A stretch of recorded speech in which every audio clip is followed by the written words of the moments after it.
Assalamualaikum warahmatullahi wabarakatuh. Selamat datang di episode 9 Semakin Dekat Semakin Sehat bersama PK Umayong. Bersama saya Via dan Dokter Tini, spesialis kejiwaan. Assalamualaikum dokter. Waalaikumsalam, Mbak Tia. Bagaimana kabarnya dok? Alhamdulillah baik, sehat. Alhamdulillah. Iya. Baik dokter, tema hari ini sangat menarik banget nih dokter, yaitu bipolar. Nah, sahabat sehat PK Umayong, mungkin banyak yang belum tahu mengenai gangguan jiwa bipolar ini, mulai dari gejalanya, penyebabnya, dan mengatasinya. Nah, mumpung saat ini kita sedang bersama spesialisnya dengan dokter Tini, kita akan bahas tuntas tentang gangguan kejiwaan bipolar. Untuk dokter Tini, sebetulnya bipolar itu apa sih dok? Iya, baik. Bipolar itu merupakan gangguan otak, Mbak. Gangguan otak yang menimbulkan gangguan pada mood, kemudian pada perasaan, pada energi, pada perilaku. Jadi kompleks sekali itu. Kemudian ciri khasnya itu adanya mood yang bergantian. Jadi orang bilang mood swing ya, karena mood swing itu ada sudut sedihnya, ada sudut senangnya, sifatnya episodik. Jadi pada bipolar itu ada episode, kalau kita nyebutnya manik ya, tapi kalau mungkin orang awam kenal dengan senang, kemudian episode sedih, kemudian episode normal, seperti itu. Dan ada ini kok khasnya adalah kambuhan periodik, seperti itu. Dan kasus ini saat ini semakin banyak karena faktor-faktor resiko yang menyebabkan gangguan ini itu juga makin banyak. Misalnya saja yang paling banyak berpengaruh adalah family violence, pertengkaran keluarga. Jadi sekarang perceraian juga meningkat tinggi. Iya, banyak banget. Kemudian yang kedua adanya keturunan. Itu. Kemudian bisa juga gangguan bipolar itu muncul karena penyalahgunaan obat-obatan ataupun juga karena penyakit fisik. Tetapi yang murni gangguan bipolar itu bukan disebabkan karena obat-obatan dan bukan disebabkan karena penyakit fisik. Itu. Kemudian ciri khasnya seperti apa gitu ya? Episode sedih. Itu episode sedih itu pada gangguan ini meliputi sedih, trias depresinya ada. Jadi sedih, kemudian tiba-tiba energinya tidak ada, kemudian biasanya suka ini jadi nggak suka, jadi malas, tidak bisa menikmati, kemudian tidak bisa tidur, kemudian pesimis, ingin akhiri hidup, merasa tidak berguna. Itu episode sedihnya. Jadi dalam satu episode ini muncul gangguan ini. Tapi ini tiba-tiba hilang, nanti bisa hilang. Kemudian jarak biasanya bisa cepat, bisa berjarak gitu, bisa berjarak 3 bulan gitu. Episode normalnya tuh 6 sampai 9 bulan kayak gitu. Nah, tapi muncul gejalanya berbeda. Berarti emang kambuh-kambuhan ya dok? Iya, memang kambuhan. Nah, yang kedua, yang gejala setelah normal, yang ketiga itu muncul yang perasaan senang tadi. Moodnya jadi elasi itu senangnya berlebihan gitu. Tapi ada juga yang pokoknya senang, jadi wajahnya kelihatan senyum kayak gitu. Kemudian gerakannya dia banyak, ingin ini, idenya banyak, karena tadi kan gangguannya pada pikiran, pada tenaganya, pada moodnya, pada perilakunya. Jadi di pikirannya dia itu ide itu terus kayak gitu. Jadi pengen A, pengen B, pengen C kayak gitu. Jadi keinginannya banyak. Tapi ini bukan ADHD gitu. ADHD nanti beda lagi. Sering orang salah dengan ADHD. ADHD itu apa ya dok? Beraktif, ya itu bisa terjadi pada dewasa juga. Hiperaktif,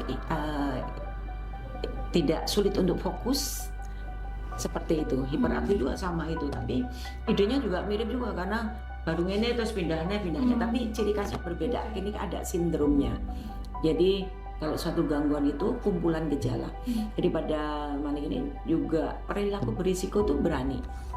Jadi pada saat episode manik itu seperti main judi, kemudian minum alkohol, obat-obatan, itu mereka berani. Atau perilaku berisiko pacaran sampai hubungan bebas kayak gitu, gonta-ganti pasangan. Sebenarnya suka impulsif, atau kerja itu juga suka pindah-pindah pada manik. Kemudian merasa dirinya punya kelebihan dibanding orang lain. Jadi sebenarnya kemampuan ini umum ya kalau memang pada tempatnya, misal penyanyi karena memang dia bisa nyanyi gitu ya. Kalau pada pasien ini ya merasa aku adalah penyanyi misalnya, tapi suaranya nggak bagus gitu. Terus dandanannya juga kadang-kadang berlebihan kalau lagi fase manik itu. Terus jadi rajinnya keranjingan rajin. Itu sampai waktu tidurnya kurang karena dia bisa nyetrika dari jam 12 malam atau nyuci baju sampai pagi. Jadi energinya tuh nggak ada habis-habisnya, sehingga sering mengganggu karena dia terus melakukan aktivitas yang berlebihan di saat waktu yang tepat. Bisa juga dia merasa sebagai presiden kayak gitu. Jadi namanya waham kebesaran. Sebenarnya umum, tapi ini pada dia tidak punya, tapi dia merasa yakin banget bahwa dia itu punya itu, atau kaya banget kayak gitu ya. Sehingga dan orang ini juga, karakter bipolar ini sangat guru sekali. Dia bisa untuk dirinya sendiri, dia nggak mentingkan, dia bisa menghabiskan uang untuk dibagi-bagikan ke orang, atau misalnya dia berbagi tapi melupakan dirinya, padahal kalau jadi sampai keluarganya biasanya yang dikorbankan. Jadi dia kasih ke tetangga, ke semua orang. Bahkan ada yang kasus yang benar jenisnya yang manik nyebar uang, dan biasanya memang orang kaya biasanya. Kalau yang orang kaya sih uangnya habis nggak apa. Ada satu pasien itu dikasih 1 hari 10 juta, ibu-ibu gitu ya, ya habis 1 hari itu. Ada yang menyebarkan uang kayak gitu, ada juga. Jadi dia nggak ini peduli resikonya itu buruk dengan dia tidak bisa itu. Kemudian ngomongnya juga banyak, nggak mau berhenti. Nah pada bipolar ini kalau yang episode yang jenis depresi itu biasanya depresi tadi ada, biasanya depresi mayor ada, tapi maniknya lebih ke hipoman. Itu tipe 2 itu banyak terjadi pada perempuan. Populasi itu sekitar 4%. Kalau bipolar 1 itu 1%. Gitu. Dan berbeda lagi juga jenisnya, ada yang dengan psikotik dan ada yang non psikotik. Psikotik itu ada gejala yang aneh, yang tidak wajar. Jadi kalau dibiarkan itu bisa sampai berat, jadi tidak wajar. Tidak wajarnya itu dia seperti ada yang menyuruh, ya seperti diawasi orang, seperti semua orang tidak suka. Jadi kadang-kadang kalau sudah dengan gejala psikotik pada saat sakit, dia mirip dengan skizoafektif, kemudian schizofrenia, paranoid kayak gitu. Jadi kita perlu hati-hati gitu. Seperti itu. Jadi jenisnya ada beberapa macam tadi. Ada yang tadi depresi, ada yang manik, kemudian ada tipe campuran. Itu ada tipe campuran, ada tipe yang cepat. Cepat itu dalam 1 hari itu dia sedih, tapi tiba-tiba nanti senang, terus nanti habis ini sedih lagi. Ada yang seperti itu juga. Jadi berbagai macam. Berarti nanti untuk cara mengatasinya ya beda-beda gitu dokter? Iya, tentu ada berbeda-beda. Jadi untuk gangguan bipolar, karena ini gangguan otak, tentu terapinya tidak hanya obat saja, ya, tapi juga psikoterapi, kemudian pembenahan hidup sehat. Jadi memperbaiki lifestyle-nya ya. Dan kalau pada saat kambuh bila tidak bisa dengan obat, sudah injeksi nggak masuk, juga ada terapi kejut listrik. Iya, ECT ya. Tapi bisa juga kalau sekarang sudah makin banyak, ada TMS, transmagnito, itu juga ada. Kemudian neurofeedback juga ada. Seperti itu. Tapi tidak beberapa tempat menyediakan gitu dokter kalau? Iya, kalau ECT ya kalau ada rawat inapnya. Kemarin PKU Mayong merencanakan ya, sempat tanya-tanya gitu. Seperti itu, Mbak. Oke. Nah, sekarang kita masuk ke sesi itu ya dokter, tanya jawab. Oke. Sekarang ini ada pertanyaan. Yang pertama, apakah semua yang mood swing itu diagnosisnya bipolar dokter atau bisa diagnosa lain? Iya. Jadi begini, sering orang bilang mood swing, tapi sebenarnya tidak, bukan gitu. Jadi mood swing itu yang dimaksud di sini ada fase perubahan mood, betul. Jadi sedih dan senang tadi. Tapi orang bilang kadang, makanya definisinya harus itu dulu, karena pendapat dari awam itu sering bilang ini sedih banget, tiba-tiba dia terus normal. Jadi tidak ada ledakan emosinya, tidak ada. Banyak kalau yang seperti ini ya memang ini mood swing pada bipolar gitu. Jadi nanti perlu ditanyakan seandainya ada keluhan dari pasien, mood swing yang dimaksud dia itu yang seperti apa. Okay. Jadi kebanyakan yang ada mood swing memang penderita bipolar. Ya. Oh ya dok, saya mau tanya. Sekarang ini kan banyak ya dok yang self diagnose gitu. Nah, menurut dokter itu gimana dok untuk mendiagnosa sendiri gitu? Iya, sebaiknya untuk tidak mendiagnosa sendiri, karena orang itu sering tidak tahu apa yang terjadi dengan dirinya. Ya, kemudian sering berlebihan juga gitu. Terus merasa ada sudah ini. Jadi dia seperti menceritakan pada tulisan gitu. Padahal kita memperhatikan, seorang psikiater itu memperhatikan saat pasien masuk dari kepala sampai kaki, kita sudah menilai. Namanya pemeriksaan psikiatri. Jadi body language, intonasi suara, gerak tubuh saat dia bercerita, itu kita sudah mulai analisa. Atau jalan itu kadang pelan, ada yang pelan kayak gitu, ada pelan tapi matanya kemana-mana saat masuk kamar periksa. Jadi sebaiknya untuk tidak, karena kita di dalam mendiagnosis itu ada 5 hal yang kita perhatikan, yaitu diagnosis aksesnya sendiri, akses 1 itu, kemudian akses 2 untuk ciri kepribadian atau retardasi mental, yang ketiga itu pemeriksaan fisik, kemudian keempat itu stresor psikososialnya, kelimanya fungsi peran sosial selama 1 tahun. Itu jadi untuk kita berani mendiagnosis itu kita memperhatikan ini dulu, makanya perlu tatap muka.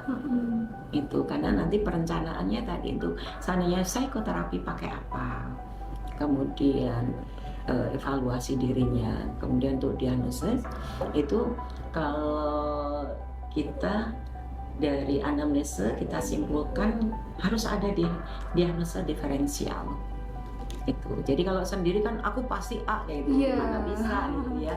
Padahal ada beberapa gejala yang mirip, kayak tadi misalnya bipolar manik dengan ADHD. Bedanya di mana ya?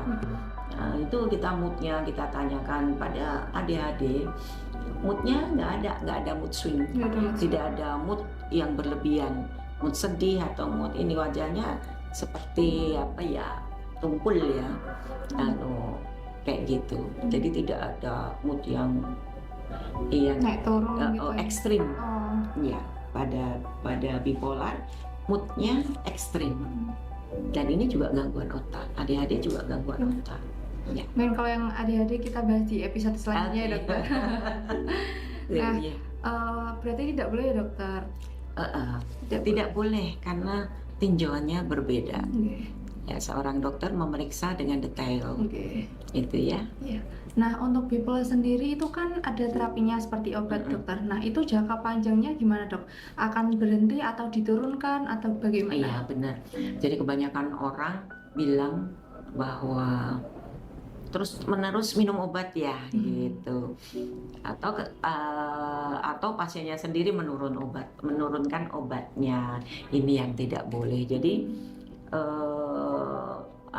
obat dosisnya, jenisnya itu bisa kita perbaiki, bisa kita turunkan, bahkan bisa sampai kalau dia terapi yang lain seperti supporting system, kemudian insight-nya juga dia sudah, insight-nya itu kesadaran bahwa dia punya kelemahan, dan kita beritahu kapan kamu kambuh itu dia sudah oke, dok, nanti itu bisa sampai 0.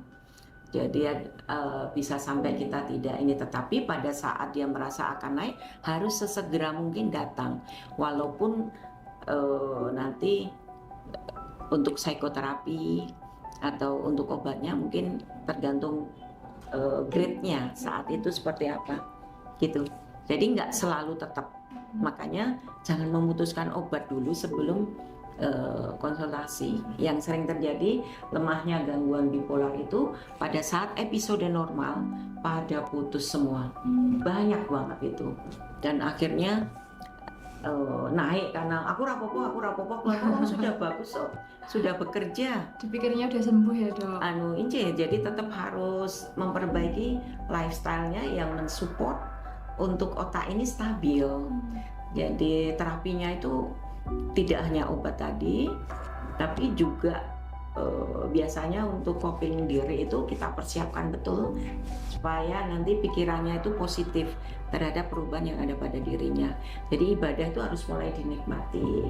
Yang kemarin sih sudah saya sebutkan ya, ibadah dinikmatin, olahraga, relaksasi pernapasan, punya hobi yang positif, punya pekerjaan, punya teman sharing, seperti itu.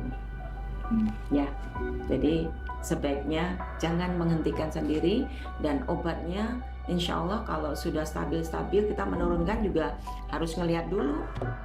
Ya, misalnya kalau dia nggak ada pekerjaan, baru saja ada keluarga yang meninggal atau yang sakit berat atau dia kehilangan orang yang dia sayang, tentu nih walaupun sudah bagus, nanti dulu ya, tidak kita stop dulu. Kau melakukan ini dulu, Anda menyiapkan diri, seperti itu. Berarti tetap dalam pantauan matan gitu, dokter? Tetap dalam, karena memang ini recurrent, jadi kambuhan. Kadang-kadang cuaca juga berpengaruh. Maka ini musim apa ya kok banyak banget bipolar itu? Oh, musim dingin. Ada musimnya juga. Iya, ada penelitian yang bahwa bisa terpicu juga dengan cuaca. Itu. Kok bisa berpengaruh gitu, gimana dokter kok? Iya, mungkin melo ya, suasana melo. Oh iya. Misal dia sepi, nggak ada, misalnya dia kos hanya sendiri, kemudian tidak aktivitasnya hanya makan, tidur, bekerja gitu. Makanya saya melarang banget siapapun juga bekerja ya bekerja, tapi tetap meluangkan waktu untuk me time, untuk mengelola kesehatan supaya kita tidak bosan. Bosan itu bisa pencetus. Sering terjadi ini capek, olahraga. Sudah capek kerja saya, ya, kerja saya dari jam 7:30 pagi, pulangnya jam 5 sore. Lah rumahmu mana? Depan kantor, kan nggak lucu ya? Iya, kan nggak lucu kayak gitu kan? Berarti kamu bisa hanya males aja melakukan, padahal olahraga itu betul-betul membuat kita segar, pikiran positif, gitu, dan otot saraf-sarafnya itu relaks semua. Itu juga relaksasi pernapasan, mengosongkan pikiran, fokus kayak gitu. Gitu. Alhamdulillah nggak kerasa ya dokter, kita udah berbincang banyak masalah bipolar ini. Okay. Nah, untuk gangguan jiwa sendiri ini tidak hanya bipolar ya dok, banyak banget. Banyak banget. Mungkin nanti kita bahas satu-satu episode selanjutnya dokter. Iya benar, dan orang mengetahuinya kebanyakan, bahkan saya pernah di suatu puskesmas, kan saya agak bingung juga, rujukan kok isinya schizofren semua kayak gitu. Oh alah dok, tak pikir schizofren dok. Enggak, jadi kita jelaskan dulu baru. Jadi banyak sekali. Oh iya, untuk yang bipolar ini kebetulan karena Ibu rasakan selama menata laksanai bipolar itu selalu dengan masalah yang sama, akhirnya Ibu bikin novel. Iya. Udah terbit dokter? Udah, alhamdulillah. Ini novelnya, jadi ini isinya tentang lifestyle yang apa yang perlu kita perbaiki, terus bagaimana kita mengenali diri. Dan ini memang beberapa pasien yang sudah pulih total, yang teknik yang kita kerjakan tuh ini kayak gitu. Jadi jangan cantumkan di sini ya dokter. Namanya enggak kan, namanya novel. Okay. Tapi untuk teknik terapinya. iya, teknik terapinya ada di sini. Terus apa yang harus dilakukan, keluarga apa yang dilakukan gitu. Karena saking banyaknya kondisi saat ini, kambuhnya itu loh Mbak. Yang padahal ini maniman banget, sudah bekerja, sudah ini harus gelondong-gelondong lagi dari nol. Ya karena hidup kan terus berjalan dan waktu itu manfaat banget gitu. Iya. Yeah. Kalau buku ini bisa dibeli di mana dokter? Di Tokopedia. Ininya ada Padma Nurani, atau hubungin ibu aja. Ya. Atau untuk atau di sini nanti. Untuk sahabat sehat semuanya, kalau mau konsultasi dengan dokter ini juga bisa. Untuk jadwalnya itu setiap hari Selasa, Kamis sama Sabtu. Untuk Selasa dan Kamis itu di jam 12 sampai jam 4. Untuk hari Sabtu itu ada di jam 9 sampai jam 12 ya dokter. Iya. Gitu. Nanti tinggal ke PKU Mayang aja sahabat sehat semuanya. Baik sahabat sehat, saya Via dan Dokter Tini izin undur diri. Terima kasih telah bergabung bersama kami. Sampai jumpa di episode selanjutnya. Semakin dekat, semakin sehat bersama PKU Mayang. Salam sehat jiwa. Wassalamualaikum warahmatullahi wabarakatuh.